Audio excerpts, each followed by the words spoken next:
Hello everyone. तो जैसा कि आज हम बात करने वाले हैं द्विघात समीकरण के बारे में कि द्विघात समीकरण क्या होती है और इसके जो द्विघात समीकरण का रूप होता है वह किस प्रकार के समीकरण का रूप होता है, और फिर बात करेंगे कि इनके मूलों की संख्या कितनी होती है। तो पहले बात करें कि द्विघात समीकरण की। तो द्विघात समीकरण को अगर हम बात करें तो नाम से ही स्पष्ट है कि द्विघात समीकरण है। द्विघात समीकरण, द्वि का मतलब दो, कहने का मतलब दो घात का कोई भी समीकरण होगा। अब वह दो घात किसकी होगी? कोई भी चर संख्या होगी, चर संख्या या चर राशि बोल सकते हैं या चर संख्या। जैसे हम नॉर्मली एक्स वाई जो भी यूज करते हैं उन्हें चर संख्या कहते हैं, चर राशि बोलते हैं। उनके पदों में जो दो घात का समीकरण होता है उसको ही बोला जाता है द्विघात समीकरण।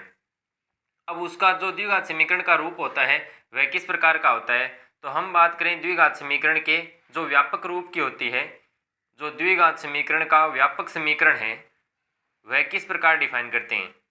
तो द्विघात के समीकरण का जो व्यापक समीकरण होता है वह होता है a x square plus b x plus c equal 0 के रूप का इक्वेशन होता है। इसे तो बोलते हैं द्विघात समीकरण का व्यापक रूप। और कोई भी समीकरण होती है द्विघात वह इस फॉर्म में होती है। अब हम बात करें कि जो यहाँ पे ए बी सी हैं, ए है और बी और सी हैं, ये सभी क्या हैं? कांस्टेंट वैल्यू हैं। कांस्टेंट मतलब अचर संख्याएं, अचर राशि हैं यहाँ पे।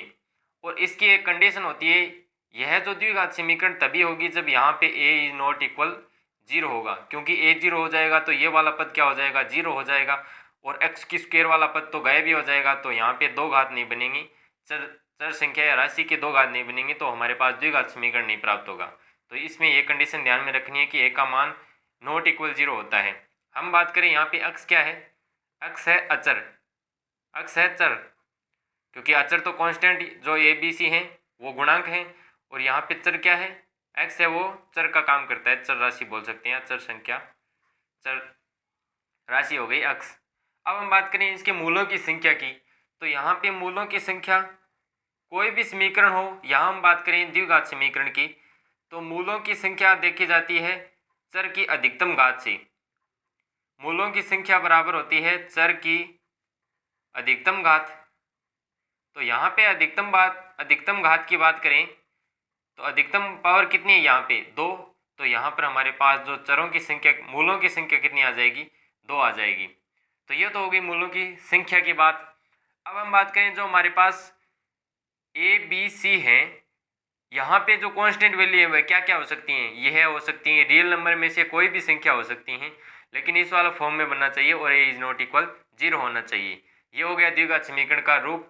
ये था हमारे पास द्विघात समीकरण का जो नॉर्मल इन्फॉर्मेशन होती है कि किस प्रकार इसको डिफाइन करते हैं। अब हम बात करें एग्जाम्पल के द्वारा कि कौन सा द्विघात समीकरण है कौन सा नहीं है, पहचानेंगे कैसे। जैसे हम बात करें, इसको हम लिखते हैं बी एक्स प्लस सी एक इक्वेशन है। अब पहली बात देखें तो यहाँ पे हमें देखना क्या होता है? दो घात देखनी होती है, वो भी चर संख्या की देखनी होती है। तो यहाँ पे चर राशि की बात करें तो x है, x की अधिकतम घात क्या है? 1 है, दो घात नहीं है, तो यह क्या नहीं होगा? द्विघात समीकरण नहीं होगा। जैसे हम बात करें b x square plus 1 is equal 0 है। तो अब हम यहाँ ध्यान में दें कि यहाँ पे जो चर राशि है x है, इसकी अधिकतम घात कितनी है? 2 है। तो कहने का मतलब यह क्या होगी? द्विघात समीकरण होगी। लेकिन यह कंप्लीट द्विघात समीकरण नहीं होगी। क्यों? क्योंकि इसमें जो ये बीच वाला पद है, बी एक्स वाला पद यहाँ गायब है, यहाँ बी एक्स वाला पद नहीं है। तो यह द्विघात समीकरण तो होगी लेकिन इनकम्प्लीट द्विघात समीकरण होगी। तो यह वाली द्विघात समीकरण हो जाएगी। इसी प्रकार हम बात करें एक्स स्क्वायर इक्वल 0, तो यह भी द्विघात समीकरण होगी, क्योंकि एक्स जो चर राशि है हमारे पास उसकी अधिकतम पावर कितनी है? 2। तो इसको भी हम द्विघात समीकरण बोल सकते हैं। तो इस प्रकार हम नॉर्मली हम किसी भी कोई भी समीकरण दी गई है उसको हम पहचान सकते हैं कि द्विघात समीकरण क्या होगी। हमें सिंपली देखना है जो हमारे पास चर राशि है उसकी अधिकतम पावर देखनी है, 2 होनी चाहिए, तो वह क्या होगी? द्विघात समीकरण होगी। अब अब यहाँ पे हमने बात करें कि समीकरण, तो समीकरण कोई भी हमारे पास व्यंजक होता है, जैसे ये हमारे पास व्यंजक है, दो घातीय व्यंजक है, यहाँ पे एक घातीय व्यंजक है, यहाँ पे शून्य घात का व्यंजक है। इन व्यंजकों से मिलकर अगर उनका वैल्यू 0 के इक्वल रख दें तो हमारे पास जो इस प्रकार का कुछ डेफिनेशन बनती है या कुछ डिफाइन करते हैं हम, इसी को हम बोलते हैं समीकरण। तो ये हो गया द्विघात समीकरण।